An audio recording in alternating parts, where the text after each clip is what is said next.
샬롬. 오늘 아침 함께 묵상할 말씀 마가복음 10장 3절에서 9절입니다. 제가 봉독하겠습니다. 대답하여 이르시되 모세가 어떻게 너에게 명하였느냐? 이르되 모세는 이혼 증서를 써주어 버리기를 허락하였나이다.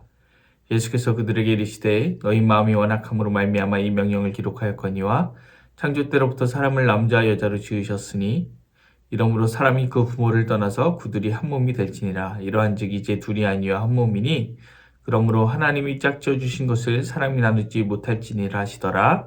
아멘. 샬롬.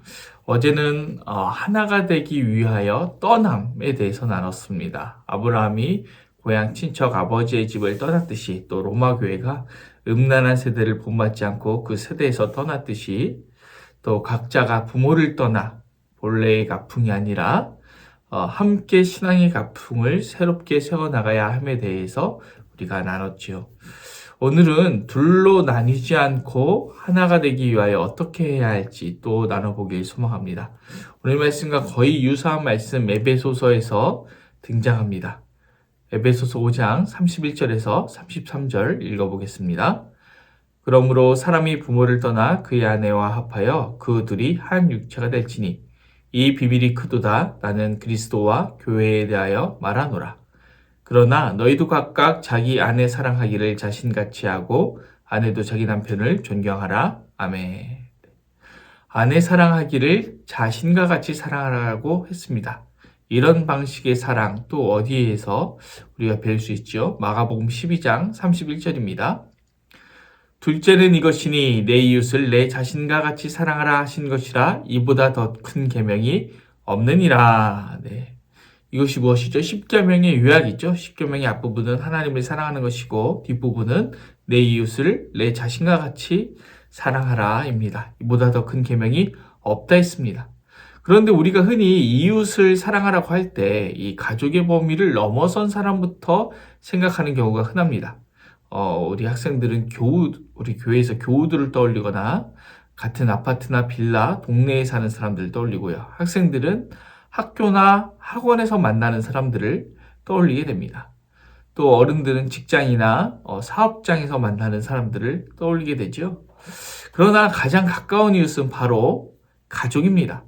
우리 10계명을 하나님 사랑, 이웃 사랑으로 나누는데 이웃 사랑에 해당하는 5계명부터 보면 5계명은 내 부모를 공경하라 있죠. 부모님, 가족이지 않습니까? 6계명은 살인하지 말라인데 인류의 첫 살인이 무엇이죠? 바로 가인과 아벨 사이에 일어난 살인입니다. 형제 간의 살인이죠.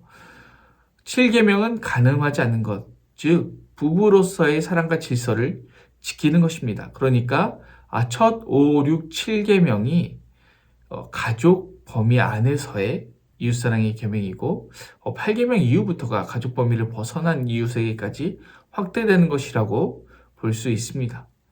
그러면 우리가 이것을 어떻게 이해할 수 있을까요? 이웃사랑의 첫 번째 계명은 우리가 태어나자마자 주어진 가족, 바로 부모님이죠. 그리고 태어나면서 또 뒤이어서 생기는 가족, 형제인 것입니다. 우리가 나면서부터 가장 많이 싸우는 존재이죠. 제가 첫째가 이제 새돌이 지나고 둘째가 첫돌이 이제 막 지났는데 벌써부터 얼마나 많이 싸우는지 모릅니다. 아마 평생토록 가장 많이 싸우는 사람이 이 동기간일 것입니다.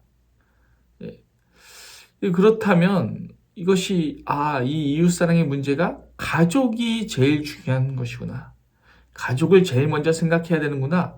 우리가 이렇게 결론을 내릴 수 있겠습니다. 그렇다면 아내를 자신과 같이 사랑하라라는 것은 어떤 의미고 또 남편을 존경하는 것은 우리가 어떻게 해야 하는 것일까요?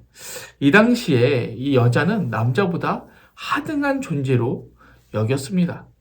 어제 로마 시대의 성문화에 대해서 이제 잠시 언급했던 기억이 있는데요. 이 당시 얼마나 여성을 하등한 존재로 여겼는지 또 로마 시대의 성문화를 예를 들어서 설명하도록 하겠습니다. 당시에는 이 남성이 여성과 성관계를 맺는 것은 약간 하등한 수준의 성문화라고 생각했습니다. 왜냐하면 여성을 하등하게 여겼기 때문이죠.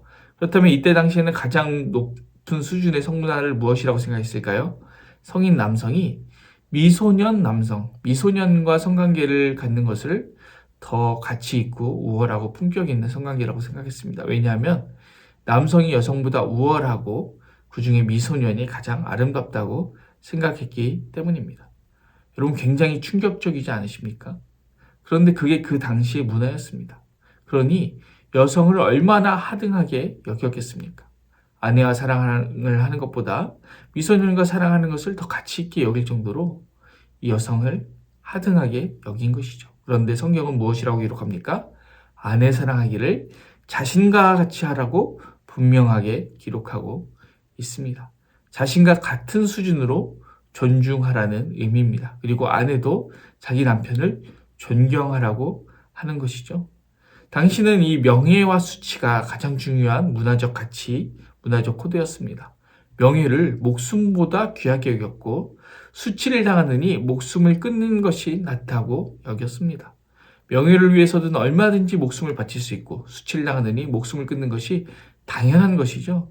그런데 이것이 그 당시에만 그럴까요? 아닙니다. 지금도 그 정도는 아니지만 마찬가지인 것이죠. 그런데 당시에는 이 여성이 수치를 당하는 것을 굉장히 가볍고 당연하게 여겼을 것입니다. 왜 그랬을까요? 실제로 남자보다 하등한 존재로 여겼기 때문이죠.